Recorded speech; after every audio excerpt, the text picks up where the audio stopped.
Quase todas as equipes foram para a pista nesse último dia de pré-temporada lá em Barcelona. A exemplo de Ferrari, a exemplo de McLaren, a exemplo de Red Bull, Alpine, Audi e Cadillac. Toda essa rapaziada foi para a pista aí. E tivemos alguns resultados mudando e muitas voltas sendo dadas na pista.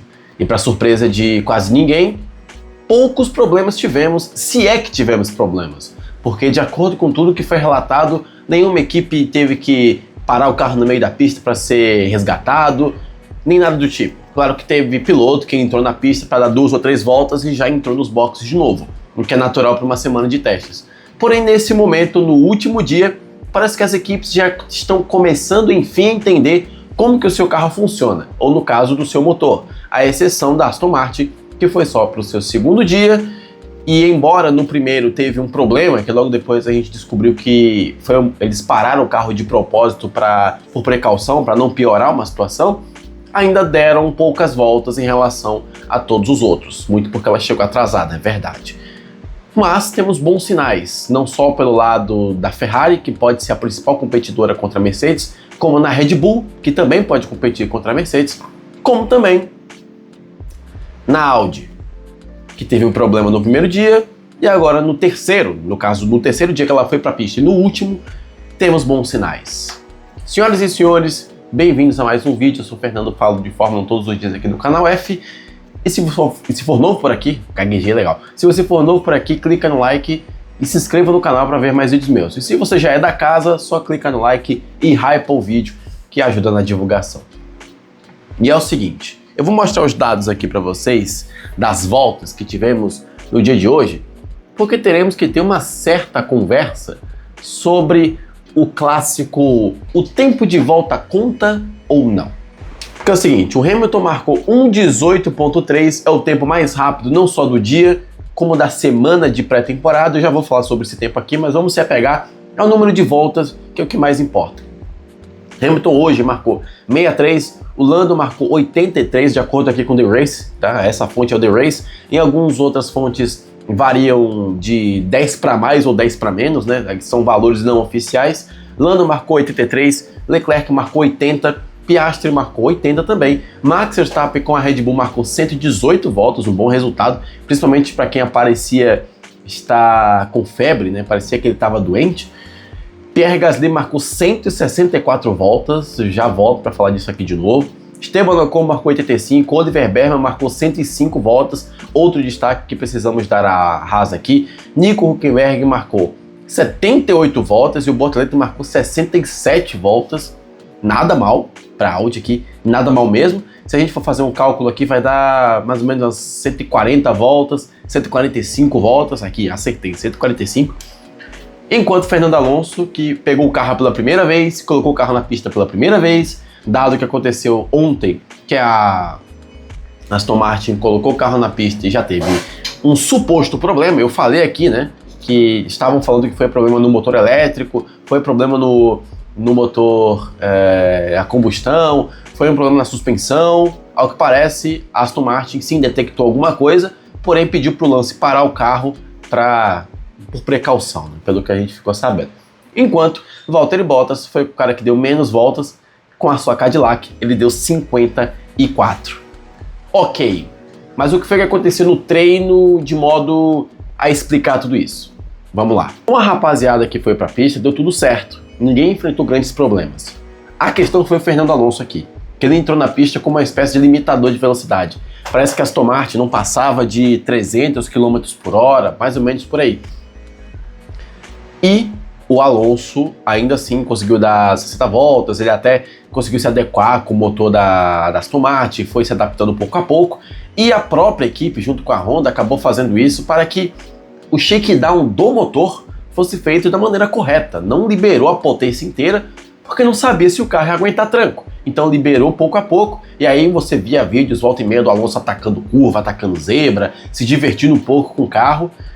Mas não dá para cravar que a Aston Martin de fato fez um super carro, o Adrian Newey acertou, o motor Honda não vai dar problema. Não dá para cravar nada ainda, bem como no caso da Audi, porque a gente ainda tá com um pouquinho de pé atrás, não só em relação à Audi, como também com a Honda, justamente por ela ter o Alonso ao lado, né? Normalmente as coisas acabam não acontecendo certo lá em 2015, esperamos que aconteça agora, mas tá todo mundo com um pezinho atrás, dadas as últimas notícias e o que a gente acabou acompanhando.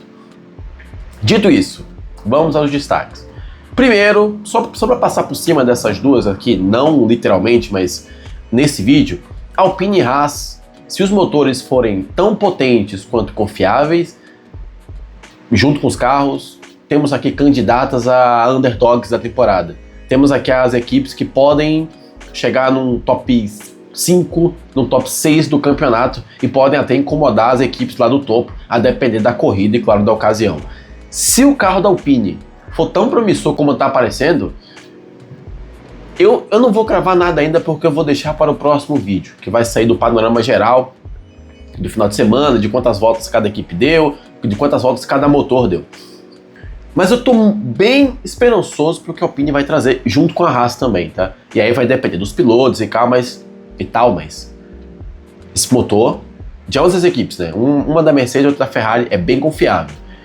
No caso da Ferrari, final de semana não, a semana inteira sem problemas praticamente.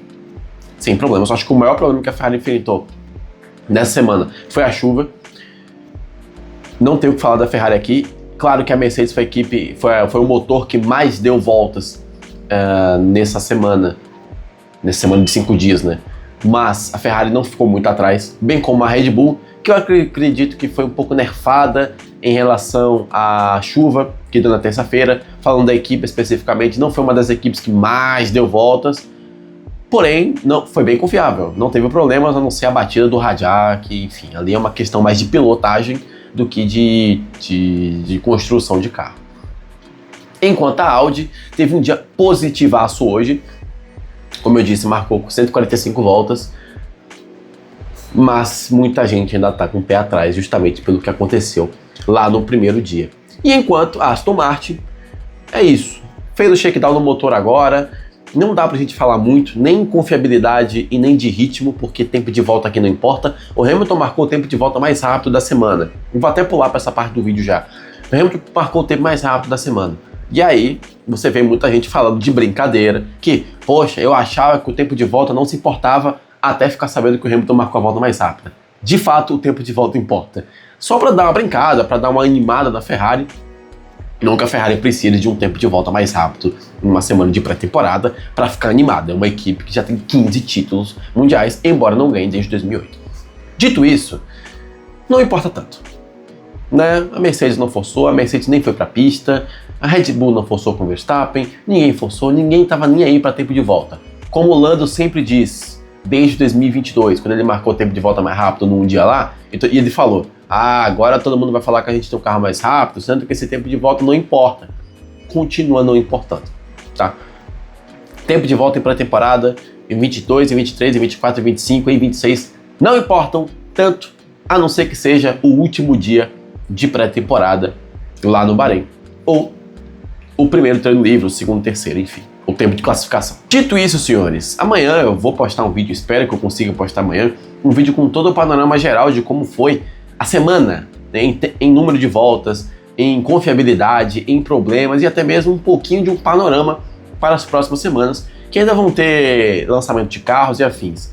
Dito isso, eu quero aproveitar esse tempinho aqui para falar uma coisa. Eu vejo muita gente falando que, poxa, fala de WEC no canal, é muito legal. Essa parte do vídeo é só para vocês, tá? Só para vocês. Parece que a Honda tá querendo entrar no WEC, né?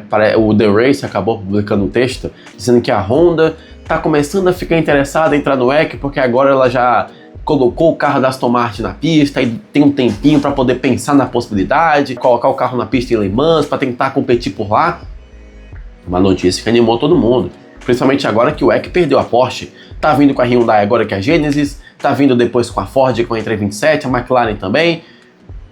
Anima, né? Pois é, logo depois o The Race também publicou que a participação da Alpine na mesma categoria está na berlinda.